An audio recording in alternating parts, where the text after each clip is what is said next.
ಸಮೀಕರಣ ಬಗ್ಗೆ ಇನ್ನು ನಾವು ಸ್ವಲ್ಪ ತಿಳ್ಕೊಳ್ಳೋಣ.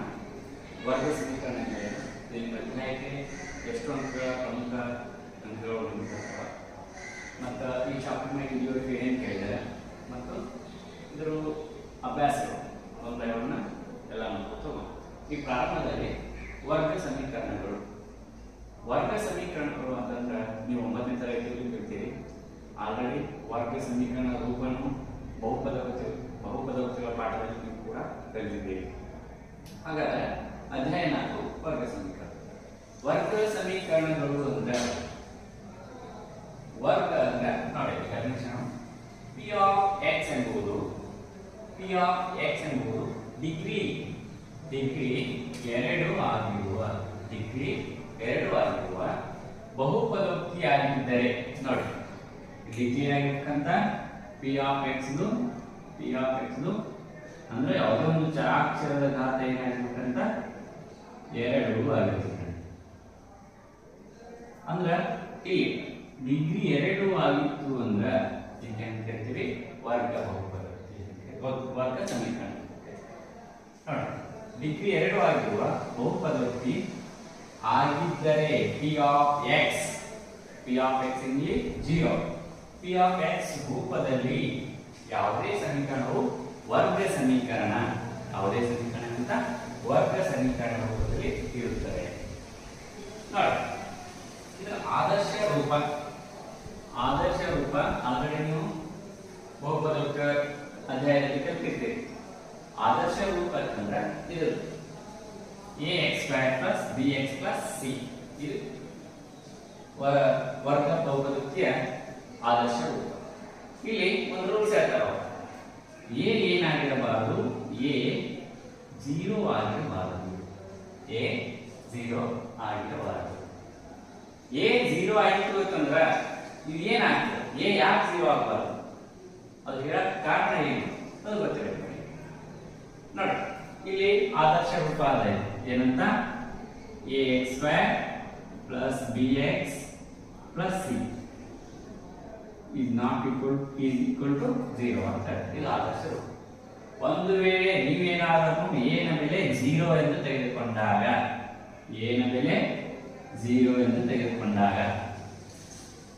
ನೋಡಿ ಇಲ್ಲಿ ಏನ a ಜಾಗ 0 ಅಂತ ಹಾಕೋಣ, 0 × x² + bx + c ಹೌದಾ, ಈ ರೀತಿ ಬರುತ್ತೆ.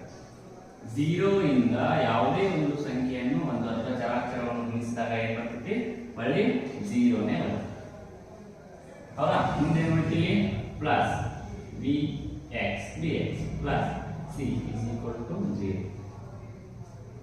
ನೋಡಿ ಇಲ್ಲಿ ನಮಗೆ ಬರಬೇಕಾಗಿದೆ, ನಮಗೆ ಬರಬೇಕಾದದ್ದು ಡಿಗ್ರಿಯ ಘಾತ 2. ಇಲ್ಲಿ ಡಿಗ್ರಿಯ ಘಾತ 2 ಬರ್ತದೆ ನೋಡ್ರಿ, ಇಲ್ಲ ಇಲ್ಲಿ ಏನಿಲ್ಲ ಅಂದ್ರೆ ಮ್ಯಾಲೆ ಇರ್ತದೆ 1.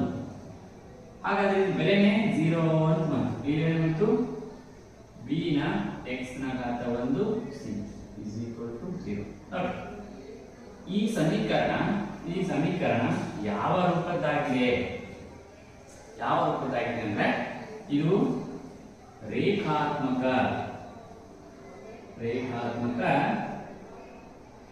ಆದರ್ಶ ರೂಪವಾಗಿದೆ. ರೇಖಾತ್ಮಕದ ಆದರ್ಶ ರೂಪ. ಅದಕ್ಕೆ ನಾವು a is not equal to 0 ಅಂತ ತಗೋತೀವಿ. ಗೊತ್ತಾಯ್ತಾ, ಇದು ಮೊದಲನೇ. ನೋಡಿ ಇನ್ನೊಮ್ಮೆ ಡೆಫಿನೇಷನ್ ವರ್ಗ ಸಮೀಕರಣಗಳು ಅಂತ ನೋಡಿ, p ಆಫ್ x ಎಂಬುದು ಡಿಗ್ರಿ ಅಂತ ತಗೋಬಹುದು, ಮಧ್ಯಮ ಘಾತ ಅಂತ ತಗೋಬಹುದು, ಶೂನ್ಯತೆ ಅಂತಾನು ತಗೋಬಹುದು. ಡಿಗ್ರಿ 2 ಆಗಿರುವ ಬಹುಪದೋಕ್ತಿ ಆಗಿದ್ದರೆ ಅದು ಯಾವ ರೂಪದಲ್ಲಿ ಇರಬೇಕು, p ಆಫ್ x ರೂಪದಲ್ಲಿ ಇರಬೇಕು. p ಆಫ್ x ಅಂತಂದ್ರೇನು, ಯಾವ ರೂಪದಲ್ಲಿ ಬರೀಬೇಕು ಅಂತಂದ್ರೆ p of x is equal to x² + bx + c ಈ ರೂಪದಲ್ಲಿ ಇರಬೇಕು. ಇದಕ್ಕೆ ನಾವು ಕರಿತೀವಿ ವರ್ಗ ಸಮೀಕರಣಗಳು ಅಂತ ಕರಿತೀವಿ. ಇನ್ನು ವರ್ಗ ಸಮೀಕರಣಗಳಿಗೆ ಕೆಲವೊಂದಿಷ್ಟು ಉದಾಹರಣೆಗಳನ್ನು ನೋಡೋಣ. ಯಾವ ರೀತಿ ಇರ್ತಾವ ವರ್ಗ ಸಮೀಕರಣಗಳು, ಯಾವ ಕಾಣಬೇಕು, ಯಾವ ಏನಂತೀವಿ ನೋಡೋಣ. ವರ್ಗ ಸಮೀಕರಣಗಳು ಉದಾಹರಣೆಗೆ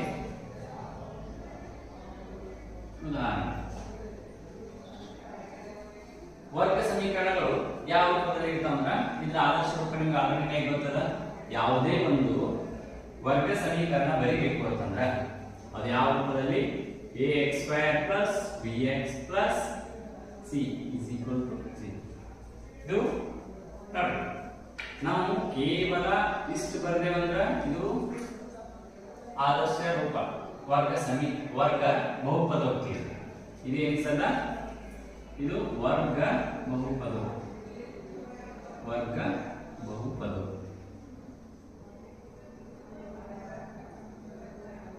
ಇನ್ನು ವರ್ಗ ಸಮೀಕರಣ ಯಾಕಂತೀವಿ, ವರ್ಗ ಸಮೀಕರಣ ಅಂತ ಯಾವ್ದು ಕರಿತೀವಿ, ಯಾವ್ದು ಕರಿಬೇಕು ಅಂತಂದ್ರೆ ನೋಡಿ ಇದೇ ಹೊಳ ವಾಪಸ್ ಬರುತ್ತೆ. ಇದನ್ನೇ ಹೊಳ ವಾಪಸ್ ಬರುತ್ತೆ. ಏನು ax² + bx + c = 0.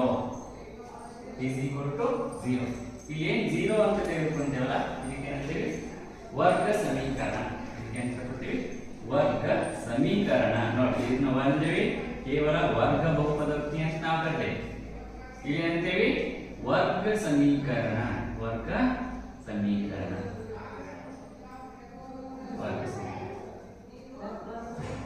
ನಾವೇ ಬದಲಾವಣೆ ಮಾಡಿದ್ವಿ = 0 ತಗೊಂಡಿದ್ವಿ ವರ್ಗ ಸಮೀಕರಣ. ಈಗ ಕೆಲವೊಂದಿಷ್ಟು ಉದಾಹರಣೆಗಳನ್ನು ನೋಡಿದ್ದಾರೆ. ನೋಡೋಣ. ಯಾವ ವರ್ಗ ಸಮೀಕರಣ ಅನ್ಬೇಕು, ಯಾವ ಅನ್ಬಾರ್ದು, ಯಾವ ವರ್ಗ ಸಮೀಕರಣಗಳಲ್ಲಿ ಕೂಡ್ತಾವ, ಯಾವ ಕೂಡಂಗಿಲ್ಲ ಅಂತ ನೋಡ್ತೀವಿ. ನೋಡಿ ಉದಾಹರಣೆಗೆ 2x² + 3x + 1 = 0. ಇದೊಂದು ವರ್ಗ ಬಹುಪದೋಕ್ತಿಗೆ ಉದಾಹರಣೆ. ಇನ್ನೊಂದು ಇದು ವರ್ಗ ಬಹುಪದೋಕ್ತಿ ಹೌದು. ಇನ್ನೊಂದು 3x² + 4x + 1 = 0. ಇದು ವರ್ಗ ಬಹುಪದೋಕ್ತಿ ಹೌದು. ಅದೇ ರೀತಿ ನೋಡಿ 10x³ ಅಥವಾ x³ 4x² + 2 = 0. ಇದು ವರ್ಗ ಬಹುಪದೋಕ್ತಿ ಹೌದು ಇಲ್ಲೋ ಅಂತ ನೋಡಿ. ಇಲ್ಲಿ 2 ಅಂತ ಕಾಣ್ತದ, ಆದ್ರೆ ಮುಖ್ಯವಾಗಿ ಏನದಲ್ಲಿ ದೊಡ್ಡದು ಸಂಖ್ಯೆ 3 ಅಂತ. ಇದು ವರ್ಗ ಬಹುಪದೋಕ್ತಿ ಅಲ್ಲ. ಈ ರೀತಿಯ ಕೊಡಬಹುದು. ಇನ್ನು ಮೂರನೇದಾಗಿ x² - 5 = 0. ಇದು ವರ್ಗ ಬಹುಪದೋಕ್ತಿ ಹೌದೋ ಇಲ್ಲೋ? ಇದು ವರ್ಗ ಬಹುಪದೋಕ್ತಿ ಹೌದು. ನೀವು ಕೇಳಬಹುದು ಇಲ್ಲಿ b ನ ಬೆಲೆನೇ ಕೊಟ್ಟಿಲ್ಲ ಸರ್ ಅಂತ ಕೇಳಬಹುದು. b ನ ಬೆಲೆ ಕೊಟ್ಟಿಲ್ಲ ಅಂತಂದ್ರೆ ಏನು ತಗೋಬಹುದು? b ನ ಬೆಲೆ 0 ಅಂತ ತೆಗೆದುಕೊಳ್ಳಬಹುದು. b ನ ಬೆಲೆ 0 ಅಂತ ತೆಗೆದುಕೊಳ್ಳಬಹುದು. ಇಲ್ಲಿ x² + bx - 5 = 0. ಇದು ಆದರ್ಶ ರೂಪ. ಇಲ್ಲಿ a ನ ಬೆಲೆ 1 ಆಗಿರುತ್ತೆ. a ನ ಬೆಲೆ 1 ಆಗಿರ್ತದೆ. b ನ ಬೆಲೆಯೂ ಕೂಡ 1 ಆಗಿರುತ್ತೆ. ಅದೇ ರೀತಿ c ನ ಬೆಲೆ ಇಲ್ಲಿ ನೋಡಿ, ಇಲ್ಲಿ -5. ಇಲ್ಲಿ c ನ ಬೆಲೆ ಏನು ತಗೋಬಹುದು? -5. ಇವು ಕೆಲವೊಂದಿಷ್ಟು ಉದಾಹರಣೆ. ಈ ರೀತಿ ಹಲವಾರು ಉದಾಹರಣೆಗಳನ್ನು ಕಾಣಬಹುದು. ಈಗ ನಿಮ್ಮ ಅಧ್ಯಾಯದಲ್ಲಿ ಕೆಲವೊಂದಿಷ್ಟು ಉದಾಹರಣೆಗಳನ್ನು ಕೊಟ್ಟಾರೆ. ವರ್ಗ ಬಹುಪದೋಕ್ತಿಗಳನ್ನು ಯಾವುವು ಹೌದು ಯಾವುವು ಅಲ್ಲ ಅಂತ ನೋಡಿ ಅಂತ ಇದೇನ್ ಮಾಡೋಣ, ನಿಮ್ಮ ಅಧ್ಯಾಯದಲ್ಲಿ ಯಾವ್ಯಾವ ಅದಾವ ಯಾವ ಇಲ್ಲ ಅಂತ ಸ್ವಲ್ಪ ನೋಡೋಣ. ವರ್ಗ ಸಮೀಕರಣಗಳ ಎಂಬುದನ್ನು ಪರೀಕ್ಷಿಸಿ. ಇವುಗಳೇನಂತ ವರ್ಗ ಸಮೀಕರಣ. ಈಗಿನ ಏನಾದ್ರು ನೋಡಿದ್ರೆ ವರ್ಗ ಸಮೀಕರಣ ಆದೋ ಇಲ್ಲೋ ಅಂತ ಗೊತ್ತಾಗಲ್ಲ ನಮ್ಗೆ. ಈ ಲೆಕ್ಕ ಬಿಡಿಸಿದ ಬಳಕ ಇದು ಏನಾದ್ರು ಯಾವ ರೂಪದಲ್ಲಿದ್ರ ಇದು ax² + bx + c = 0 ಅಂದ್ರೆ ಈ ರೂಪದಲ್ಲಿ ಇರಬೇಕು. ವರ್ಗ ಸಮೀಕರಣ ರೂಪದಲ್ಲಿ ಇತ್ತು ಅಂತಂದ್ರೆ ನಾವೇನಂತೀವಿ ಇದು ವರ್ಗ ಸಮೀಕರಣ ರೂಪದಲ್ಲಿ ಇದೆ ಅಂತ ಹೇಳೋದು. ಸರಿ, ಹಾಗಾದ್ರೆ ಲೆಕ್ಕ ಬಿಡಿಸೋಣ. ನೋಡಿ ಇಲ್ಲಿ ಒಂದು ಲೆಕ್ಕ ಯಾವಪ್ಪ ಅಂದ್ರೆ x + 1 (² plus 1 is equal to 2x plus 3 ಅಂತ ನೋಡಿ. ಇಲ್ಲೊಂದು ಸ್ವಲ್ಪ ಸೂಕ್ಷ್ಮವಾಗಿ ಗಮನಿಸಿದ್ರೆ ನೀವು ಇಲ್ಲೊಂದು ಸಮೀಕರಣ ನೋಡ್ತಿದ್ವಿ. ಸಮೀಕರಣ, ಈ ಸಮೀಕರಣ ಎಲ್ಲೆಲ್ಲ ಕಾಣಿಸ್ತದೆ ನೋಡ್ರಿ, ಎಲ್ಲೆಲ್ಲ ಇಲ್ಲಿ ಈ ಸಮೀಕರಣದ ರೂಪವನ್ನು ಬರ್ಕೊಳ್ಳಿ. ಸಮೀಕರಣದ ರೂಪವನ್ನು ಬರ್ಕೊಳ್ಳಿ. ಏನದ a plus b bracket square a square plus b square plus 2ab ಇದು ಸಮೀಕರಣದ ಈ ರೂಪ. ನಮಗೆ ಗೊತ್ತಾಗಬೇಕು ಏನಪ್ಪಾ ಅಂತಂದ್ರೆ a ಯಾವುದು b ಯಾವುದು ನೋಡಿ. ಇದು a is equal to ಎಷ್ಟು x, ಇದು b is equal to 1. ನಮಗೆ ಎಲ್ಲೆಲ್ಲಿ a ಎಲ್ಲೆಲ್ಲಿ b ಬರ್ತಾವ ನಾವೇನ್ ಮಾಡೋದು ಈ ಸಮೀಕರಣದಲ್ಲಿ ಹಾಕಬೇಕು. ಸಮೀಕರಣದಲ್ಲಿ ಹಾಕೋಣ ಸರಿ ನೋಡಿ. ಇಲ್ಲಿ a ಅಂದ್ರೆ ಎಷ್ಟು x Max square plus b ಅಂದ್ರೆ ಎಷ್ಟು 1 ಈ ಸ್ಕ್ವೇರ್ ಮ್ಯಾಲಿನ್ ಸ್ಕ್ವೇರ್ ಪ್ಲಸ್ 2ಕ್ಕ 2 a ಅಂದ್ರೆ ಎಷ್ಟು x a ಅಂದ್ರೆ ಎಷ್ಟು x ಇಂಟು b ಅಂದ್ರೆ ಎಷ್ಟು 1 ಈ ರೀತಿ ಬರ್ತದೆ ನೋಡಿ. ಮುಂದೆ ಇದು ಇಷ್ಟೇ ಬಂದಿದೆ. ಇನ್ನು ಯಾವುದು ಈ ಭಾಗ ಇನ್ನು ಹಂಗೆ ಉಳಿದಿಲ್ಲ ನೋಡ್ರಿ. ಈ ಭಾಗ ಹೆಂಗಿದ ಮತ್ತೆ ಹಂಗೆ ಬರಿಬೇಕು ನೋಡಿ. ಮುಂದೆ ಪ್ಲಸ್ 1 ಈಸ್ ಈಕ್ವಲ್ ಟು 2ಕ್ಕ 2 x ಪ್ಲಸ್ 3ಕ್ಕ 3 ಆಯ್ತಾ. ಈಗ ಏನ್ ಮಾಡೋಣ, ಇದು ಸುಲಭ ರೂಪ x ಸ್ಕ್ವೇರ್ ಅಂದ್ರೆ x ಸ್ಕ್ವೇರ್ ಪ್ಲಸ್ 1 ಅಂದ್ರೆ 1 ಸ್ಕ್ವೇರ್ ಅಂದ್ರೆ 1 ಅನ್ನು ಎಷ್ಟು ಮಾಡಿ 2 ಮಾಡಿ ಗುಣಿಸಿ 1 ಇಂಟು 1 ಇಂಟು 1 ಸ್ಕ್ವೇರ್ ಅಂದ್ರೆ ಎಷ್ಟು 1. ಹಾಗಾದ್ರೆ ಇದು 1 ಪ್ಲಸ್ ಇವೆಲ್ಲ ಸಂಖ್ಯೆ ಗುಣಿಸಿ 2 ಇಂಟು x 2x ಇಂಟು 1 ಮತ್ತೆ ಎಷ್ಟು 2x ಈ 2x ಈ ಪ್ಲಸ್ ಕ ಪ್ಲಸ್ 1ಕ್ಕ 1 ಈಗ ನೋಡಿ. ಈ ಈಸ್ ಈಕ್ವಲ್ ಟು ಇರುವಂತಹ ಸಂಖ್ಯೆಗಳೇನು ಹಂಚಿದ್ದಾವ ಅವು ಈಚೆ ಕಡೆ ತರಬೇಕಪ್ಪ ಅಂತಂದ್ರೆ ಕೆಲವೊಂದು ಟೈಮ್ ಏನಾಗ್ತಾವ ಚಿಹ್ನೆಗಳ ಬದಲಾವಣೆ ಆಗ್ತಾವ. ಅದು ಗೊತ್ತಿರಬೇಕು ಹೌದಾ. ಇಲ್ಲಿ ಈ ಸಂಖ್ಯೆ ಮುಂದೆ ಏನಿರ್ತದ ಪ್ಲಸ್ ಅಂತ, ಈ ಪ್ಲಸ್ ಇಂದ ಈ ಕಡೆ ಬರುವಾಗ ಏನಾಗ್ತದ ಮೈನಸ್ ಅಂತ. ಇದು ಮೈನಸ್ 2x ಇದು ತಂದೆ ನನಗೆ. ಆಮೇಲೆ ಇನ್ನು ಯಾವುದು ಪ್ಲಸ್ 3, ಈ ಪ್ಲಸ್ 3 ಈ ಕಡೆ ತರುವಾಗ ಏನಾಗ್ತದ ಮೈನಸ್ 3 ಆಗ್ತದೆ. ದಿಸ್ ಈಕ್ವಲ್ ಟು ಈ ಕಡೆ ಏನುವುದು 0 ಅಂತ ಕೊಡಿತು. ದಿಸ್ ಈಕ್ವಲ್ ಟು ಏನಾಯ್ತು 0 ಅಂತ. ಈಗ ನೋಡಿ ಯಾವ್ಯಾವ ಸಮೀಕರಣಗಳು ಚರಾಕ್ಷರಗಳಂತೆ ಅದಾವ ಅವು ನೋಡ್ರಿ, ಯಾವ್ಯಾವ ಸಂಖ್ಯೆಗಳದಾವ ಅವು ನೋಡಿ. ಇಲ್ಲಿ x ಸ್ಕ್ವೇರ್ ಇಲ್ಲಿ ಎಲ್ಲ x ಸ್ಕ್ವೇರ್ ಕಾಣ್ತಿದಾರ ಇಲ್ಲ, ಹಾಗಾದ್ರೆ ಏನ್ ಮಾಡಿದ್ರು x ಸ್ಕ್ವೇರ್ ಹಂಗೆ.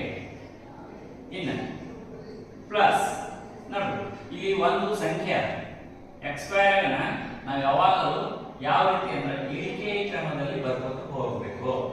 ಯಾವ ಕ್ರಮದಲ್ಲಿ ಇಳಿಕೆ ಕ್ರಮದಲ್ಲಿ ಹೆಂಗಂದ್ರ ಈಗ ನೋಡಿ ax square plus bx plus c ಈ ಬರ್ಕೋಬೇಕು. ಇದಕ್ಕಿಂತ ದೊಡ್ಡ ಸಂಖ್ಯೆ ಇತ್ತಂದ್ರ ಏನ್ ಬರೀಬೇಕು ax cube plus bx square plus cx plus d is equal to 0 ನೋಡಿ. x ಕ್ಯೂಬ್ ಅಲ್ಲ x ಸ್ಕ್ವೇರ್ ಅಲ್ಲ, x ನ ಘಾತ 1 ಇರ್ತದ ಈ ರೀತಿ ನೋಡಿ. ಇಲ್ಲಿ x ನ ಘಾತ 2 x ನ ಘಾತ 1 x ಈ ರೀತಿ ನೋಡಿ. ಇಲ್ಲಿ x ಸ್ಕ್ವೇರ್ ಇದೆ. ಈಗ ನೋಡಿ ಇಲ್ಲಿ ಎಲ್ಲ x ಆಗ x ಕಾಣಿಸ್ತಾ ನೋಡಿ. ಬರೀ ಕೇವಲ ಏನಿದೆ x. ಇಲ್ಲಿ ಪ್ಲಸ್ 2x ಇಲ್ಲಿ ಮೈನಸ್ 2x. ಪ್ಲಸ್ 2x ನಲ್ಲಿ ಮೈನಸ್ 2x ಐತೆ ಉಳಿತೇನು 0. ಇಲ್ಲಿ ಕೇವಲ ಏನು ಉಳಿದವ ನಂಬರ್ಸ್ ಮಾತ್ರ. ಇಲ್ಲಿ ಪ್ಲಸ್ 1 ಇಲ್ಲಿ ಪ್ಲಸ್ 1 ಬರ್ರೆ, ಇಲ್ಲಿ ಪ್ಲಸ್ 1 ಇದು ಪ್ಲಸ್ 1 ಬರ್ರೆ, ಇಲ್ಲಿ ಮೈನಸ್ 3 ಯಾವ್ದಾದ್ರು ಸಂಖ್ಯೆ ಉಳಿದ್ರೆ ನೋಡ್ರಿ, ಯಾವ್ದು ಉಳಿದಿಲ್ಲ ನೋಡಿ. Is equal to plus 1 plus 2 x square plus 2 minus 3 is equal to 0 is equal to 0. ಇಲ್ಲ ಹೇಗೆ ಬರೀ ಸರಿ ನೋಡಿ ಇಲ್ಲಿ x square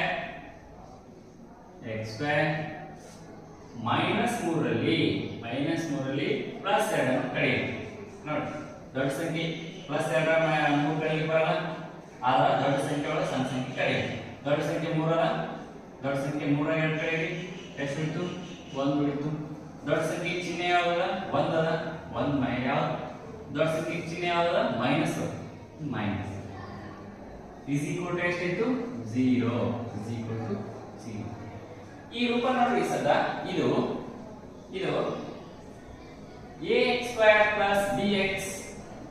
ax square plus bx plus c is equal to 0 ಈ ರೂಪದಲ್ಲಿ ಆದಿ ನೋಡಿ ನಿಮ್ಮೊಂದು ಉದಾಹರಣೆಗಳು ಹೇಳಿದ್ದೇನೆ ಈ ರೂಪದಲ್ಲಿ ಬಂದರೂ ಕೂಡ ಇದು ಏನಾಗ್ತದ ವರ್ಗ ಸಮೀಕರಣ ಆಗ್ತದೆ ನಮಗೆ a ನ ಬೆಲೆ ಏನದ ಕಾನ್ಸ್ಟೆಂಟ್ ಬಂದದ b ನ ಬೆಲೆ 0 ಬರಲಿ c ನ ಬೆಲೆ 0 ಬರಲಿ ನಡೀತದೆ ಆದರೆ ನಮಗೆ ಏನು ಸಿಕ್ಕಿದೆ ಇದು ax square plus bx plus c ರೂಪದಲ್ಲಿದೆ ಇದೆ ಹೌದಾ ಹಾಗಾದ್ರೆ ಇದು ವರ್ಗ ಸಮೀಕರಣ ಹೌದಾ ಹಾಗಾದ್ರೆ ಇದು ವರ್ಗ ಸಮೀಕರಣ ಆಗಿದೆ ವರ್ಗ